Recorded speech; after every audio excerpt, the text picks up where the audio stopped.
Well, hey, it's good to see you, man. Welcome to another episode of OTXNT. How you doing? I'm good. I'm good. I'm doing fine. You're the one that's scrambling with VBS and all the stuff happening and all the things. I got right. You don't see this in front of me. I got uh those Ooh. things to like for the penny wars as we're doing our offering. Like my office is insane. This corner looks the same, but there's no like walking space in here. VBS is in full swing. In fact, we're an hour late in our recording. Told Andrew, "Hey, it was going to be at 1:30. Let's do that." And then Sam's Club trips and storm coming and trying to tarp your decorations outside an hour later. Here we are. So thanks for waiting on me. Yeah, no, I'm happy about it. Just just working while I'm waiting, so no problem, but the exciting thing is that we got a lot to talk about. Oh my goodness. Oh boy, yeah, Um, we do. what's our plan today? Well, look, so for you who are watching it currently now, you know that we are only a few days past watching the attempted assassination of Donald J. Trump at a rally in Pennsylvania. And so there's been a lot there to kind of sift through and to talk about. I mean, there's so many different angles that as they relate to the Christian that we need to talk about. So that's what I'd like to do is just kind of a almost a news roundup, but there's some big theological pieces that we got to talk about that come with it. So anything, and I'm talking, man, from the strangest of the strange to like the absolutely miraculous. So I want to talk about Yeah. that. Yeah, let's go for it. Let's jump into prayer and then we can just see what we can get done in our time. Let's Please do it. join me in the Lord's Prayer. Our Father, who art in heaven, hallowed be thy name. Thy kingdom come, thy will be done on earth as it is in heaven. Give us this day our daily bread and forgive us our trespasses as we forgive those who trespass against us. And lead us not into temptation, but deliver us from evil. For thine is the kingdom and the power and the glory forever and ever. Amen. Amen. All So right. look, to me, Andrew, and I don't know about you, but I feel like this is one of those moments in history. It was going to be like one of those, it's going to be, where were you when this happened, right? Like, what were you doing? Kind of everything kind of froze and times went slow this past Saturday as we're all waiting, watching, like, what's going to happen? Because even though he got up, right, and afterwards and did that awesome, fight, Yeah, and fight, then went fight, in, fight. blood dripping down his face, the American flag, but like, even though the optics of that, like I know just from that, I was thinking about this. We had missionaries overseas that we knew of that um even after something terrible went down, one of them was able to call us and talk through it and seemed to be fine and didn't realize that there were other things that went on, bullet stuff that then it was only later on that they died. Like, so in my mind, I'm like, there's nothing, there's no telling how Yeah. bad this is really is. And so that was crazy on Saturday. Yeah, it was the craziest thing. We were driving back from Phoenix, and I'm getting a text, and I'm thinking about someone's asking me about something that's completely unrelated, and then we end up watching the news, and I'm with my boys and my wife, and it's like, wow, this is the craziest thing ever. And of course now, there's been a lot of comment between then and now, so we're a little bit late to the game on some of this, but it's almost helpful too because we've had a chance to debrief it a little bit.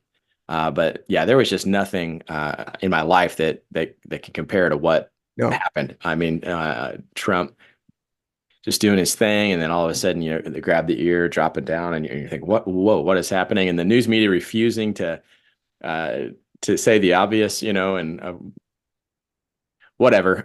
They're following. that was Yeah, incredible. yeah. Babylon B had a great time. Oh, Babylon B and then Not the B had a great time satiring how bad it was in terms of trying to get real information from the legacy media. yeah. I mean, they really didn't want to say what was obvious, and of course they got to be careful. So I'm not too worried. It didn't take long, but anybody that was watching the video knew what was happening there. And Yeah, they were, oh, yeah, maybe it's glass. Maybe he hurt when he hit the ground. I'm like, no, he just got shot in the ear. yeah. It was just crazy. And of course, lots of questions about how did this happen, but I mean, you just got to say this guy is an incredible human being. I mean, just hopping up and you know like if you're a man and you watch that and you weren't moved in a deep place in your soul, I don't know. It's just like him or hate him. That is just it was an incredible moment, and I think it won the election in that moment. But who knows? There's a lot of time between now and then. But Exactly. yeah. Um, but that's kind of how I was watching. And of course, they just kept repeating it over and over. And every time Hmm. you do it, you're like, this actually happened. This is unbelievable. Since I've seen the computer imagery that people are doing on the internet, where, it shows his head from up high and how the bullet would go. And you're just, Yeah. okay. So, and then Lindsey Graham, right? Fate stepped in. And I think that's kind of the jumping point that we wanted to, I don't think it was fate, Dr. Pate. No, no. What do you think? So yeah, I mean, so I thought this was a perfect launching point because I think there's been some good theological discussion that's been happening about what happened, right? Should we talk about this theologically? And so yeah, Lindsey Graham says fate stepped in. People will say, well, it was how lucky, right? How lucky he is to be alive. But let's talk about like theologically, what do we really actually know? What does the Bible teach about those things? Is it a coincidence? I mean, and what I have absolutely loved is put into perspective. If you've seen like the AI models now of, if you watch the, and I wish we could link it. I don't know. We got to figure out how to do this better. We can like real time show that. But like if you see, it's the fact that he turns his head, and if the fact that he turned his head for just a second or two, had he had not turned it, the bullet would have gone straight and blew off the back of his head. And so you got to ask the question like, was that just a lucky turn, right? Was that Yeah. just what that is? And I think that we have to come back to this biblical view of providence. I think the first person that I saw that was front out the gate saying like we need to understand what this is all about is providence was Al Mohler. He was the one I saw that from, and since then I've seen some other people talk about providence. But you know what? Providence has been a great discussion that I've been thinking through and talking about because on Wednesday evenings I teach a class called Questions. And in the class questions, we're going through the London Baptist, well, the Catechism. So the Baptist Catechism that came out, and one of the things that we're doing is we're just kind of exploring some of the old stuff that people used to teach. And so we're talking about providence. So in Baptist Catechism, so this is what is this 1693, I think, is pretty sure 1693 is the catechism. What are God's work of providence, right? It says God's work of providence are his most holy, wise, powerful, preserving, and governing of all his creatures and all their actions, right? And so what theologically we're talking about is that God is over everything, sovereign over everything. And so just a couple of verses I'd throw out to kind of put there is obviously like I love this one in Colossians 1. And I know I'm getting to your area in Pauline stuff, but like I love this verse when he talks about with Christ. He says he is before all things, and by him all things hold together. I love that image of that, like Christ is the reason that like all things hold together. And of course, my go-to, the one that just like floors me every time, is the one of Jesus talking about that how God is over all of creation. And is it? I think it's Matthew. Let me just see. Yeah, Matthew 10:29, the sparrows. 10:29. Yeah. Yeah, read it. What does it say? Uh, are not two sparrows sold for a copper coin? And oh goodness, hang Are on. you reading? You're just doing it off your memory. I was reading it, and then my browser just told me that the page isn't responding and stuck a I'll frame finish it right in for front of you. it. So Aren't two sparrows sold for a penny, and yet not one of them falls to the ground without your father's consent? Even the hairs on your head have all been counted, so don't be afraid. You're worth more than many sparrows, right? And so, like, that's saying that, like, if you really grasp what Jesus is teaching there, right? He's saying that birds, the most insignificant, I mean, you think like, I don't like birds, right?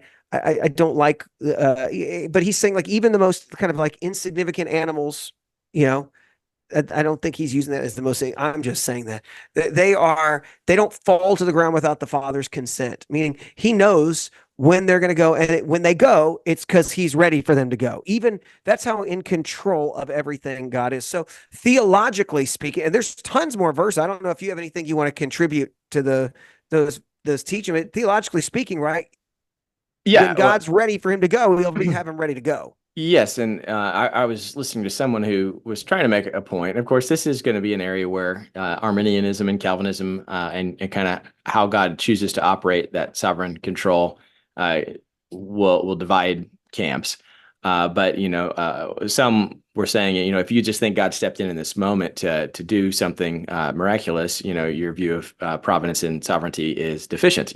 God is actually in control of all things at all times, and uh, I think God is in control in a sense of absolutely he is allowing everything to happen. He's orchestrated the system. He is sovereign overall. And yet somehow within that sovereignty, he still allows for a human response. Um, Absolutely. and how does that work for someone who's omniscient and all powerful, omnipotent? How can someone know everything's going to happen and remain completely all powerful and not orchestrate everything that's happening all Yeah. the time, which would, really fleshed out would make all human will and response completely uh, unrealistic. It's just a mirage. So yeah, I don't want to go that far because I don't land that far, but certainly God is in control and He knows every hair on our heads. He knows every sparrow that falls. He knows every bullet that flies.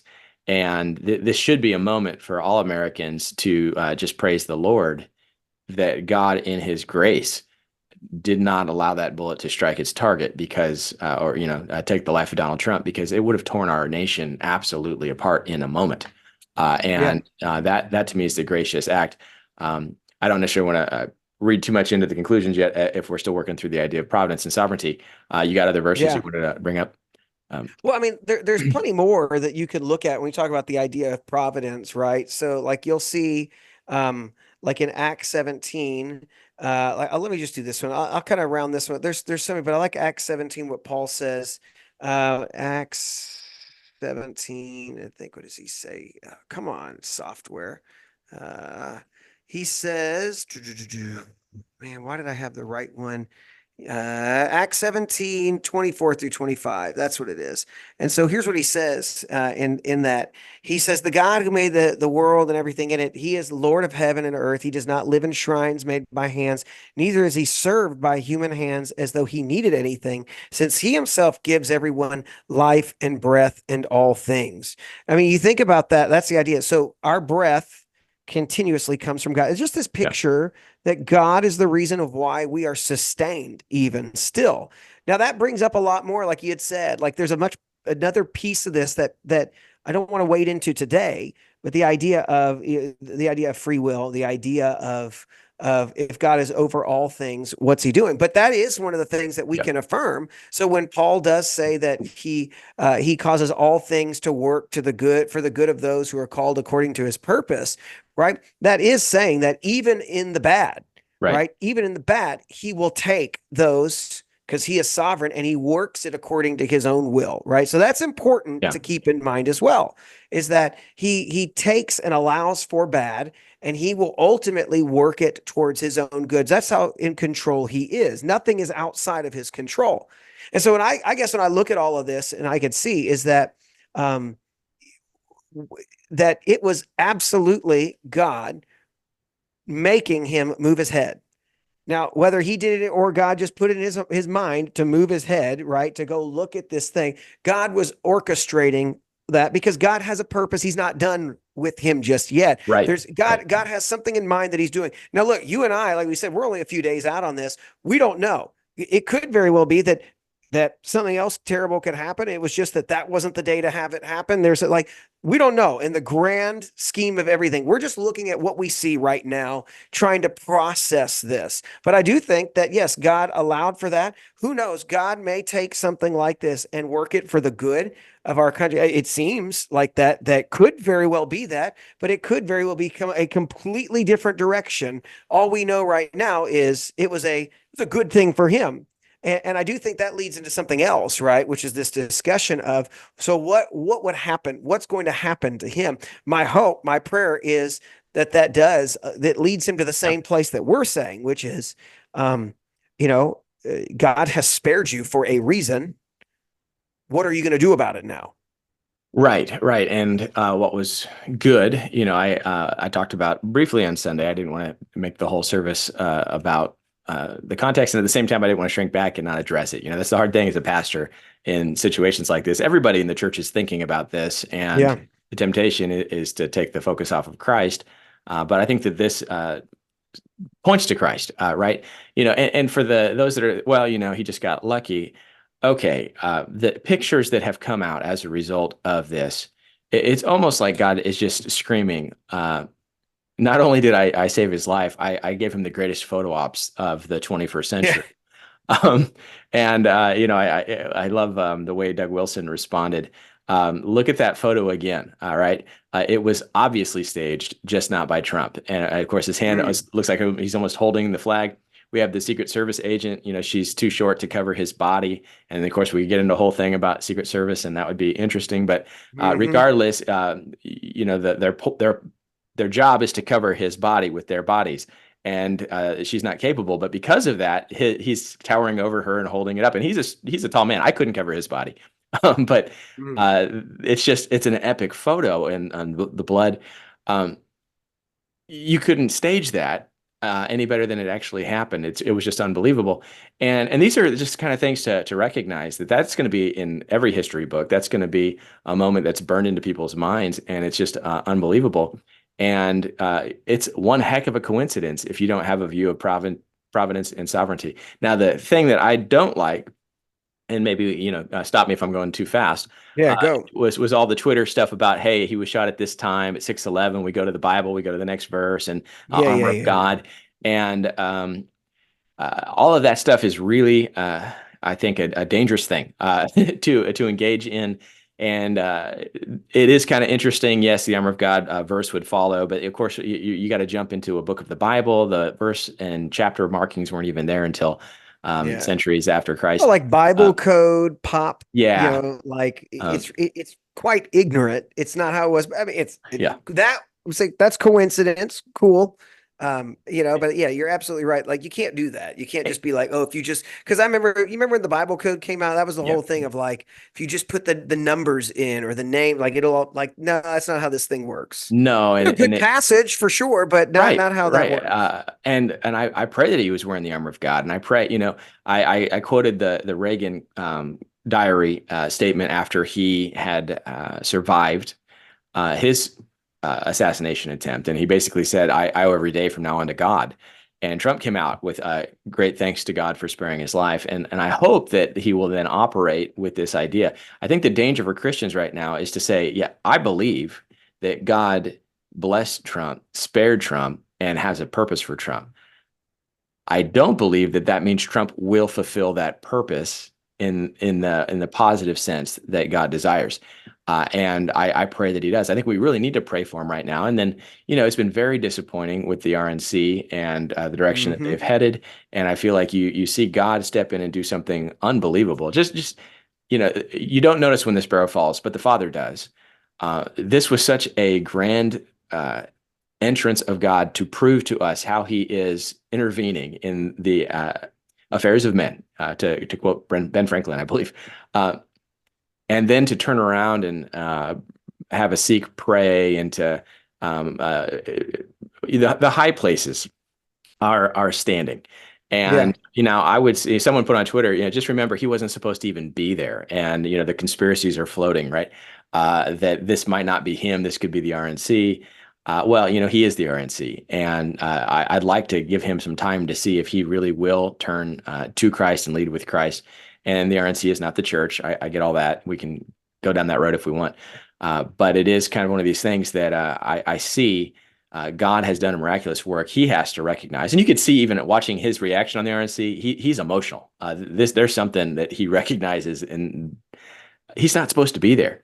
So I hope that Yeah. he sees that movement, and of course, we should extend it to the breath that we are breathing to have this conversation is a blessing of God keeping us Yeah. alive, and every moment is that. But this is somewhat remarkable and out of the norm, and it should just point us to a great praise to God's glory and continued prayer that God would help Trump to make the right decisions, as it looks Yeah. like he is probably going to be the next president of the United States. Uh, it's just it's hard for me to believe that he won't be unless something catastrophic happens. And I'm also praying for his safety because whoever wanted him dead, if it wasn't the lone shooter, lots of people are actually grieving the fact that the young man missed. Hmm. And it didn't take long for the denouncing of this moral crisis to fall right back into the same political baloney. So yeah, man, I'll tell you, I keep thinking, yeah, will this be a moment for him to draw near? Because obviously, I kind of look at him like, yeah, I think he definitely has been um, very friendly towards Christianity, right? Yep. But at the same time, there's been like, especially you look at towards the RNC, very kind of worldly, ecumenical kind of a thing. Um, and to some extent, like that was the trajectory, and he shot Saturday, so I don't think if there's a change, right? I'm trying to also be mindful. If there's a change, that a lot of that stuff wasn't going to be, you ain't going to switch all of that up last Yep. minute like that, right? But I also think, I think that, yeah, you need to be, I think God has allowed for things and to try to get a hold. I think if for any person, not just the president, right?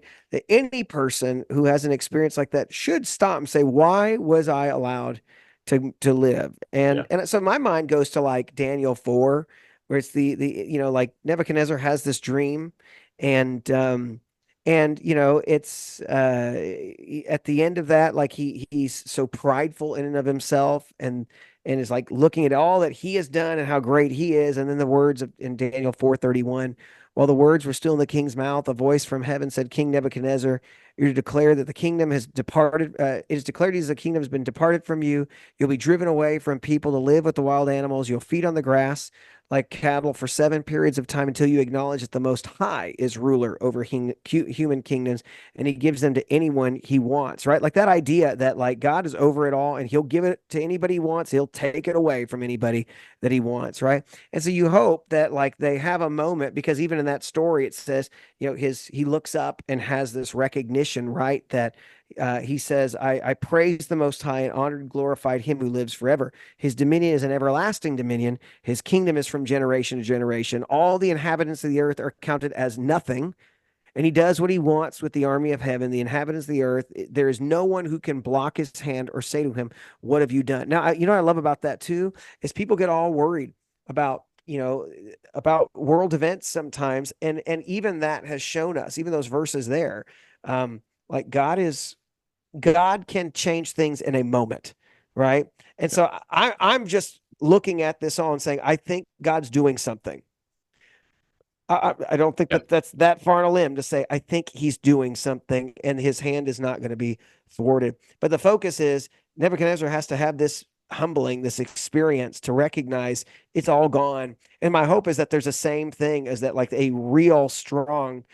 I'm not saying much he claims to be, right? But I would love to see that if he was very nominal, that it would draw him closer.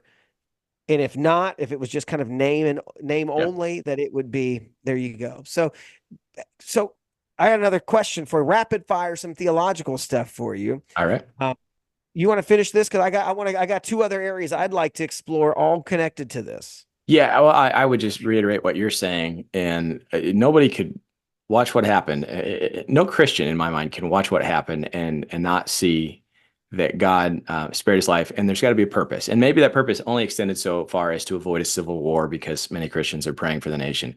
But it's also extending a chance to Donald Trump to be the instrument that might, if he gets elected, to be an instrument that executes power according to God's design for what is good and what is evil. And that's my prayer, is that we move in that direction.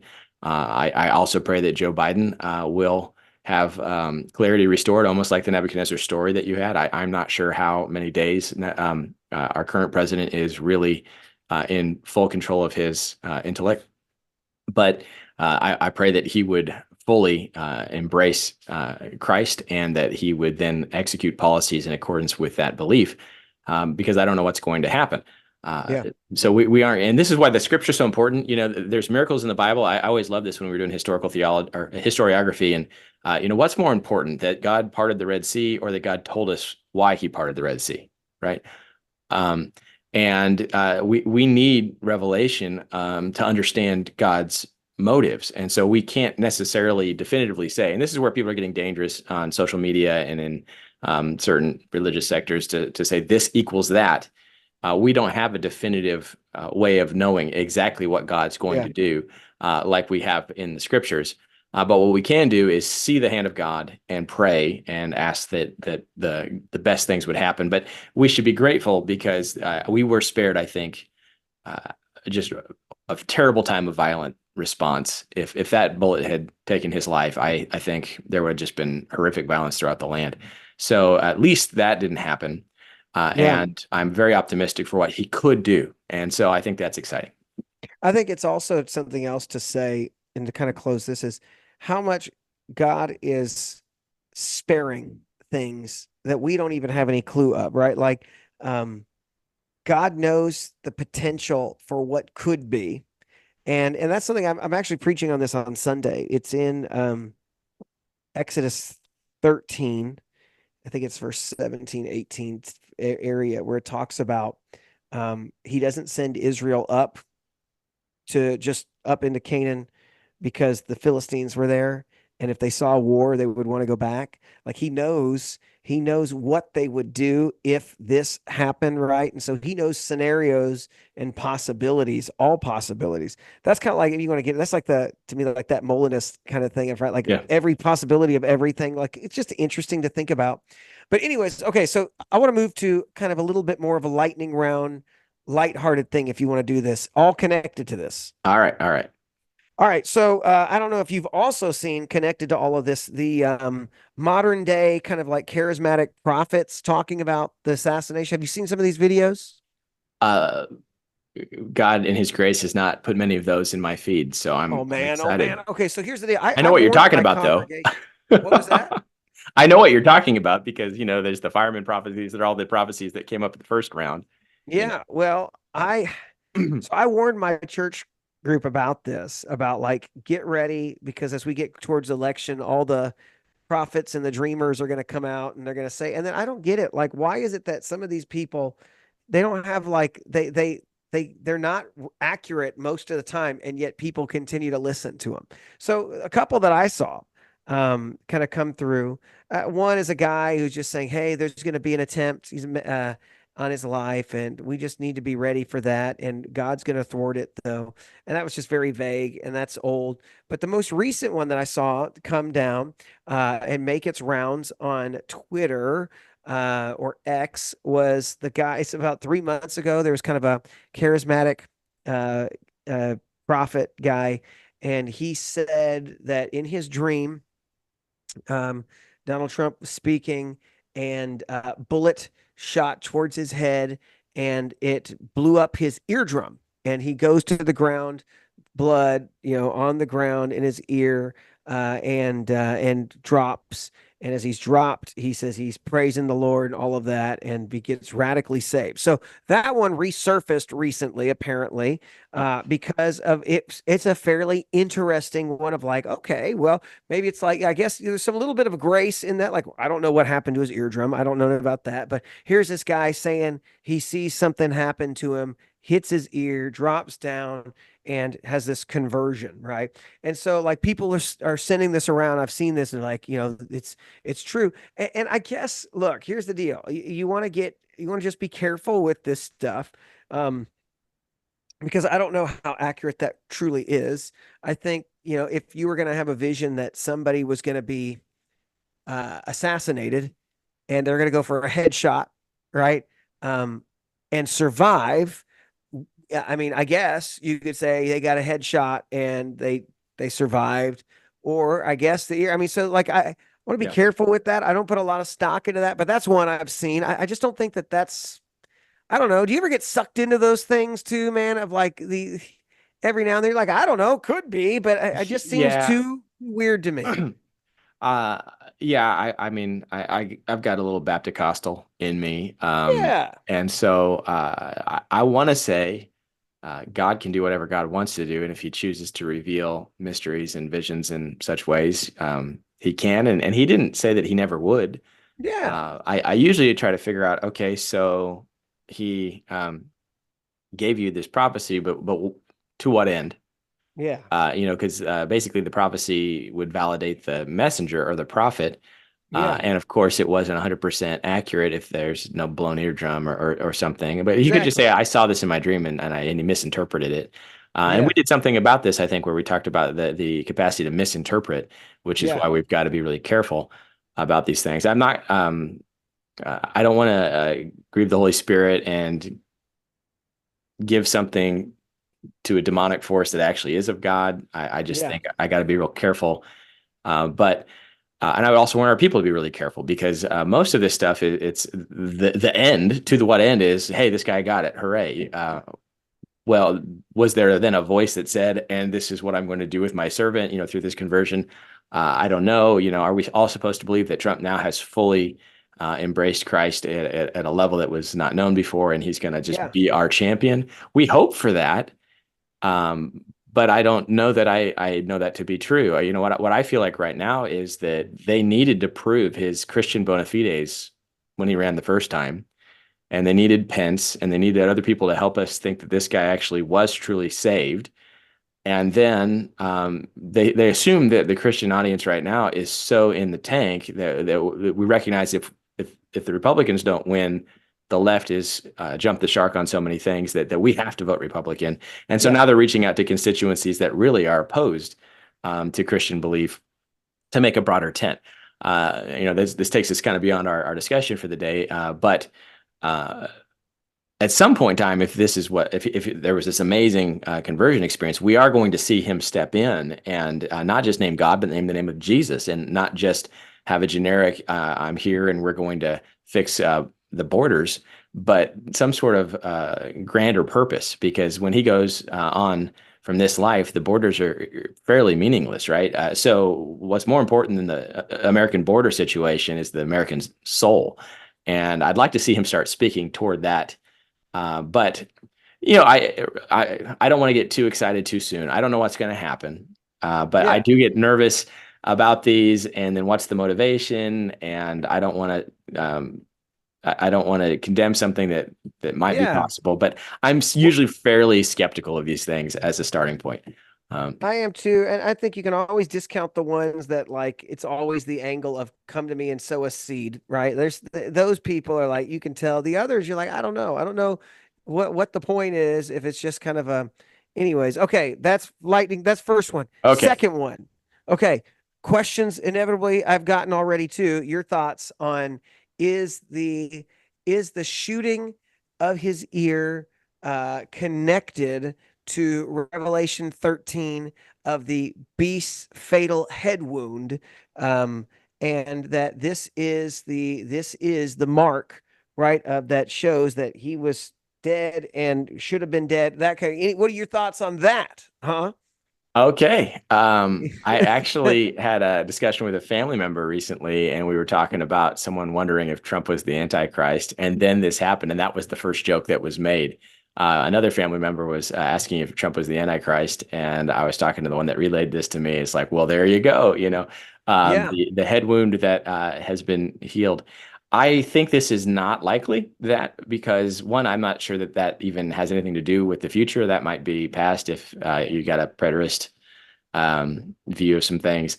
yeah, If it is futuristic and it's going to happen in the future, the idea was that this was a mortal wound that had been healed, not just a glancing ear wound. So I don't think it fits the text very well. The idea yeah, is that this person appeared dead and was alive, and I think it yeah, has to do with the devil imitating Satan imitating the resurrection somehow through this head wound that is healed. So I don't think anyone feels like there was a miracle of healing here. There was a miracle of turning and reading the prompter in such a way that took his head out of the line of sight. And so yeah. I would say no. I would say this doesn't fit. Well, and I guess also you have to make sure it's like, is the beast a person or is the beast an empire? Right. I mean, Yeah. that's another thing to kind of consider. I think there's a lot that's going on there that you just don't know. I don't think you can make that correlation. And then also, you got to watch of like, okay, well, you might say, okay, sure, but like what has come out of his mouth, right? And what you just you can't just make a jump and say, hey, he got shot towards the head and he should have died. I think you Yeah, can't do that. right. Why not Steve Scalise? Why not our Congresswoman who got uh, Gabby um, Giffords. Gabby Gifford? That was Yeah. horrible. Yeah. So yeah, I'll take a pass on that. There's too Yeah. many too many things. I will say though that the RNC to me is not looking like a Christian movement. So who knows? Maybe there is an antichrist platform being laid out with the auspices of deceiving the church. I'm a little cynical today on that stuff. I should back off a little bit, but I get nevertheless, it. I get it. yeah, But I think it's just something that I saw one person say this that it's evidence that it's evidence that Christians have disengaged from the political process, and it's a challenge. It's a wake up call that Christians should be involved, right? yeah, And that we should be so forceful that our views are represented there. And the problem is, and I'll say this, and then I know that this is not where we wanted to go with this, but I do think, largely speaking, Christians have been told for years. I think the pendulum swings too far from the moral majority stuff of like, we're never going to solve things politically. And so Christians disengaged yeah, and they're just don't. And so people are like, well, these people don't really do anything. They're not involved or anything. And so I think that's evidence of like, you know what? I think, Christians should fight to have a viewpoint. They should, that it should be that we should be seeking to put people in who are Christians. And that's something you and I have yeah, said many times, right? That the way that you do this is you're not going to legislate morality. You're not going to save people from laws. That's going to happen from going in the gospel, going out from your lips to other people. But there is something to be said about legislating and from a Christian worldview. And that's an important piece that you can't let go. And so Christians, I think it should be a wake up call to engage yeah. and to make your voice heard for sure. Yeah, and I'll just say, unhappy where it's going, not despairing, because I see what they're trying to do, and I don't. The RNC is not the extension of the Christian Church, so that's fine. However, Christians need to be engaged, and if they push too hard and they lose the evangelical base, they will not win. Yeah. And right now, they're taking that a little bit for granted. But there's been Christian representation at the RNC too. They're just trying to have this uh, everybody welcome kind of attitude. Yeah. So stay engaged. I agree. I think, and then I would say we do need a little time to see how this plays out in Trump's own mind Yeah. as to why. And he ought to be asking Lord, why, Lord, what do you have me do? Yeah. So it'll be very, very interesting. And we definitely have to do something about, can Christians still vote Republican? Because I think there's a lot of people that are thinking about opting out. And I don't believe that's probably the right move here. But And I'll just say, yeah, if you're listening to this and you don't know what we're talking about, it's the big hang up that both Dr. Marquez and I both have is the seemingly taking out the language, the pro-life language out of the RNC platform, right? That like no party now, yeah, major party, there is nothing in there pro-life. It just seems to be that it right now, the platform is we're not going to really deal with that. We're not really going to talk with that. Largely speaking, though, I would say there's a big chunk that are, right? But I think they're trying to take that off the table. But yeah, you're right. Like there's nobody. eh, that's a whole other conversation because you have yeah. to look at what has been done versus what's stated. And you'll see that so much has been done from the party that, anyways. Yeah. Yeah. And I would, there's also been weakening on traditional marriage and our stance there. And so I would say that I think the high places, if we look at the high places of ancient Israel that they never tore down, Yeah. that was always the sin. Even if a king was relatively good, he failed to tear down the high places and restore Yeah. proper worship. I think our high places right now are, unborn lives are being taken, and then this rainbow morality. And we just got a weaker platform on both of those than we had before. Yeah. And it's weaker, and the states are still vibrant, but it's something that we should be aware of, and we should be very active Yeah. about the future on that. And so, but I'm not at a point where it's like, well, I'm But going to throw my hands up. yeah. You know, But I so think you're right. I think it's key to understand that a biblical perspective is that a party and a person is not going to is not going to change anything, right? Like that we need to keep that in mind, that I cannot fully align myself with any person or party, because ultimately those are going to let you down, Yeah. and those do not reflect Christ. And so that's just something to just, it's not good to wrap yourself in the flag of a party, and wrap yourself up and to unite those as one, but I do think you need to wrap yourself in the Christian flag and truly continue to push that. I think we want that. Yeah. But anyways, yeah, I think I'm not down for like wedding the two together. And like, because yeah, you're right. Like that does not kind of it, the platform does not fully um reflect a biblical view. Yeah. In fact, it doesn't reflect in some spots. It takes things out. But that being said, there's another conversation probably you don't have to do as we get closer to November. Yeah. So what does a Christian do? What are you looking at? Yeah. Yeah. Well, you got any other rapid fires? No, those are the two big Those are the two. ones, is the charismatic dreams and the fatal head wound. Those were my two big ones today that have come in. I got nothing. If you got any questions, shoot them in the comments bar for sure. Yeah, one distinction I thought would be helpful. Roger Olson writes kind of from an Arminian perspective, and I wouldn't call myself an Arminian nor a full Calvinist, but he does discuss the idea of sovereignty, of sovereign de jure versus sovereign de facto. And I think this is helpful that God is sovereign um, de facto. He truly is, but sovereign de jure, sovereign of the day, he has chosen to allow us to operate within his program. And so he is not forcefully requiring us to respond in the ways that he would like us to respond. In fact, oftentimes we rebel against what he's laid out. And I think that has always been a helpful way.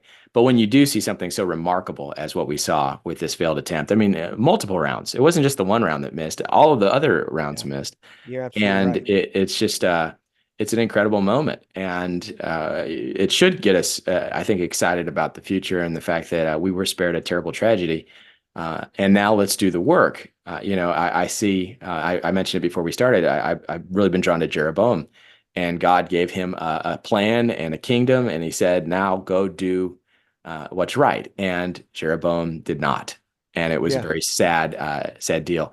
And so this is the kind of thing that you see in the Kings, that there is power and there is a program that God gives, and He miraculously installs people, and then they either do or they don't do what God Yeah. wants them to or calls them to. And so this is not necessarily a guarantee. So I guess the one thing I would say is you probably have a few people in your church or people that are listening to us that are like so gung-ho Trump that it almost becomes like this is God's signal from heaven that this is my anointed one for Yeah. this time, and I would be very very nervous about that.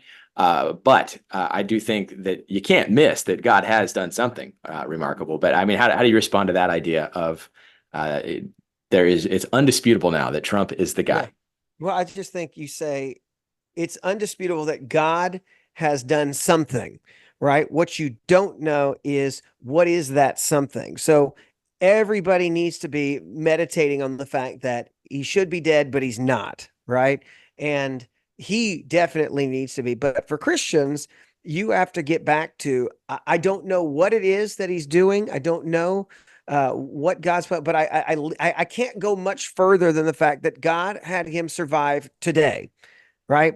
And because you don't know if God is going to, and that's what I think kind of goes back to some of the charismatic kind of prophecies, because there's some of these come out that there's going to be, the way that they talk about some of this stuff of what will come as a result, and they're painting this picture like, oh, what it's going to look like. You don't know that. None of us know that, and I think that's all you can say is what I know is, and go back to how we frame this today is, I know how providence works. I know how God's sovereignty works. And because God's sovereignty is so multi-layered, right? Think about that, right? Like God's sovereignty is more than just what you're seeing go in front of you. God is doing so many different things in the background. And think about even that audience there. How many different people are affected? What's that going to do to their lives and all of that? Like there's so much more going on. And then not only is that, what's that doing for our nation? What's that doing I mean, there's no way to even calculate that. And so I do not think it is the equivalent to say, though, that that this is my, like, there is no, like Isaiah to come out and to say like, this is Cyrus, my chosen instrument. There is no Jeremiah to say, this is Nebuchadnezzar, my servant. Right? There's nothing like that. We don't have that. That's not where we're at. All you can say is God's doing something, and I want to watch, and I'm interested, and I just leave it at that. That's all I would do.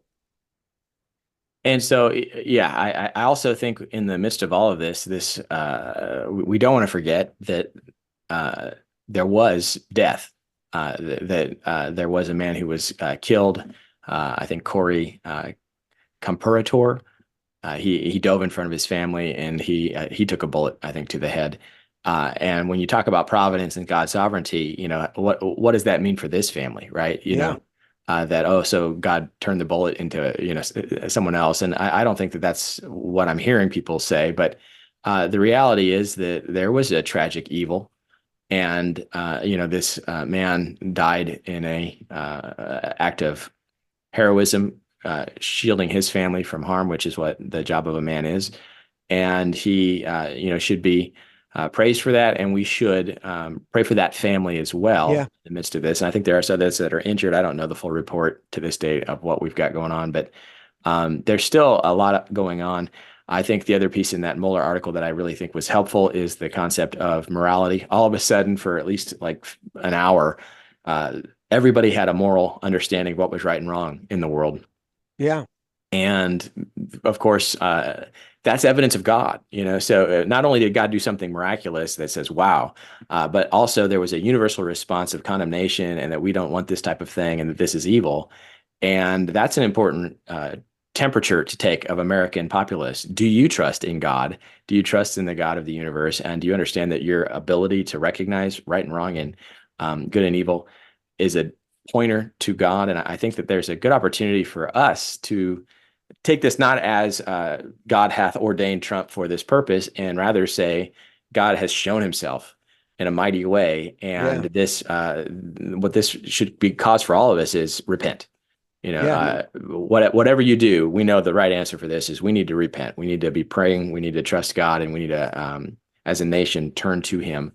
And Yeah. if we don't, then there was a period in American history where a lot of people were shot and executed in riots, and this is the kind of thing that I think we've been spared temporarily from. Yeah. But be it prayer and walk with the Lord. I think another perspective, and then we got to run. Yeah. Is, like, I love what Vodi Bakum. I remember when I first heard Vodi Bakum speak, I was probably 17. No, I was probably 19 years old. And he was talking about, he came to Cal Baptist. We were there, and he was talking about how, this idea, right, that God is the one who gives us life and breath. He is a good God. And despite all that we have done, all who we have been, the places we've been, the things that we've done, the things that we've thought, and how we have rebelled against him, and yet he continues to give us life. Like, that should put into perspective how good God is to us. And yet he sustains us. And so I think for everybody, there should be a place of humility for every person, saying, this God, he is the reason why I am still here now. And when he's ready for me to go, he'll be ready. I'll be, that'll be the time. And to just trust in that, but also recognize that, like, do I live for this one who my life hangs in the balance, that like he holds it all into his hands. So, that's it. That's all I got, man. That's all I've got for now. Yeah, it's just an incredible moment. So, very quickly we'll be back into the normal grind and we'll forget. But I do think this is a great moment to just 100%. recognize the hand of God is Yeah. active. Yeah. So All right, thank you want to God close for this? what he did. Yeah. All right, let's close out. May the Lord bless you and protect you. May the Lord make his face shine on you and be gracious to you. May the Lord look with favor on you and give you peace. Hey, All right. thanks for watching, guys. We'll see you next time. Don't forget, like and subscribe, even if you don't like us. That's okay too. All right. God bless. Take care, everyone. Yeah, bye-bye.